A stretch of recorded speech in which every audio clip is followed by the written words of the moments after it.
And it says, peace is important to me because everyone should be able to live without fear of war. Education is important because everyone should at least have the opportunity to learn. Equality is important because everyone was created equal and should be treated that way. Challenge is good because I believe it is healthy to be able to stretch out of your comfort zone. Individuality is important because if everyone was the same, life would be boring. Good family is good because we should all have someone we love and feel trusted with. Oh, misty eye of the mountain below, keep careful watch of my brother's souls. And should the sky be filled with fire and smoke, keep watching over during suns.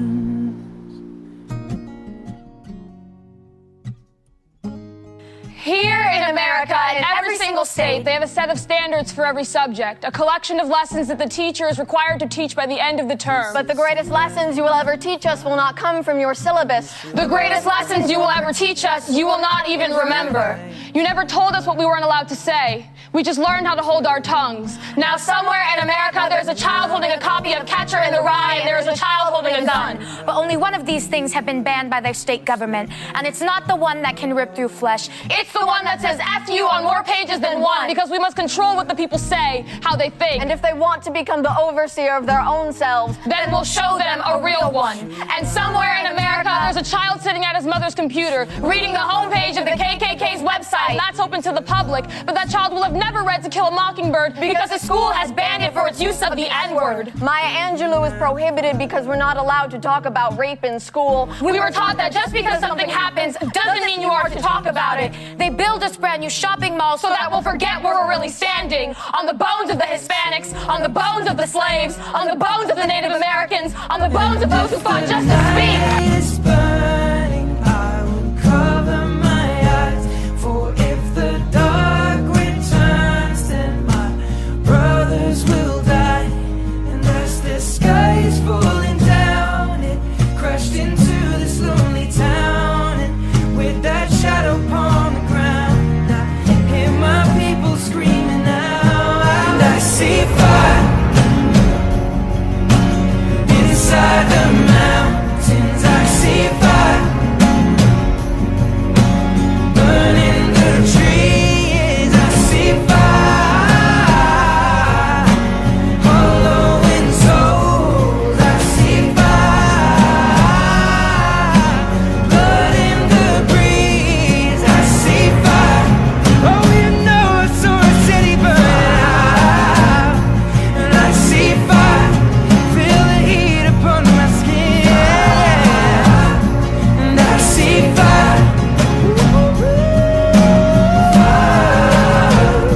And I see fire burn open on the mountainside.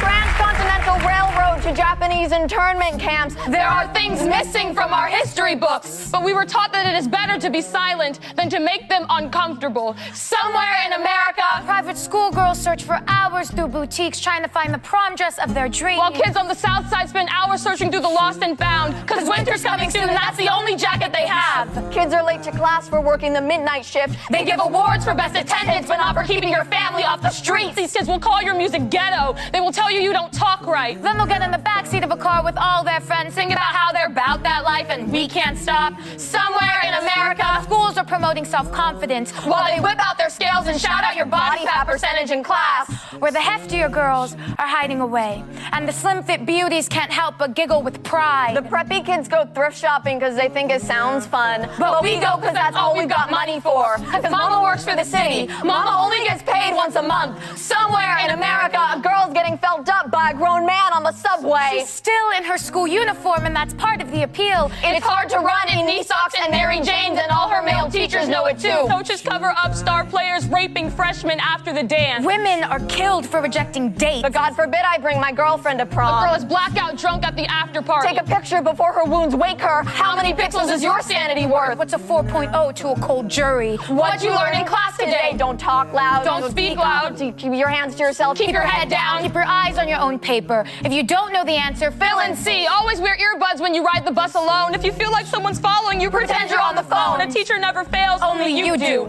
Every state in America, the greatest lessons are the ones you don't remember learning. I think working through the project, talking about all these issues and all the issues that were in the poem and everything, I feel like I'm more connected with them now, and even though I haven't experienced the issues personally myself, I feel like I have a better understanding of them, and we really put ourselves in the shoes of people who might be going through all the struggles. I feel like they're more of a part of me now, and so that will stick with me. I feel like now that I'm more educated about the issues in detail, I can move forward and, I don't know, help other people. The message that I would like to share is, don't let the voices get in your head. All the voices all around you, all the negative stuff, all the people talking at you or examples or whatever, don't let it get in your head. Just be yourself and do your own thing.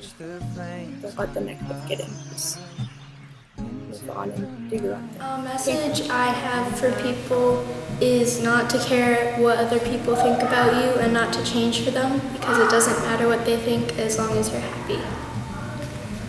Well, I guess, knew about how governments and schools and mainly society was contradicting itself, but I never really thought about it in the way that the piece, like the music or the poem, thought about it, and so I guess I just kind of learned more. I think a good message would be to think before you act, and try to put yourself in the other person's shoes, to see how, what you're going to do or say is going to affect them. Fantastic. Well, throughout all these projects, I had a better eye on things. I've seen more things than I have before, and yes, I'll probably just look out for other people. Be yourself. I now feel like I can view things from all possible perspectives, and I try my best to understand where everyone's coming from, and instead of just sticking with what I think, I try to think, well, why did they think that, and understand others better. To not really try too hard to impress other people, but just to be your best self possible, and try to please yourself more than others, and don't let others bring you down.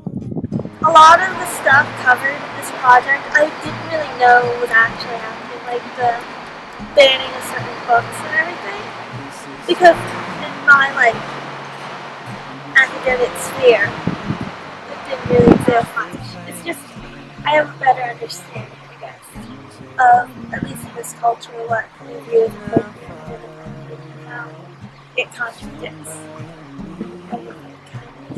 It's okay to ask questions. It doesn't. I don't think it's a direct relationship with the topic we're covering, but I think it's really important. And a lot of what the message of the poem at least is be quiet, don't ask questions, just follow the rules the society set out for you. And I think asking questions can really open up someone's perspective. I think it makes a world a better place. The flames burn over on the mountainside.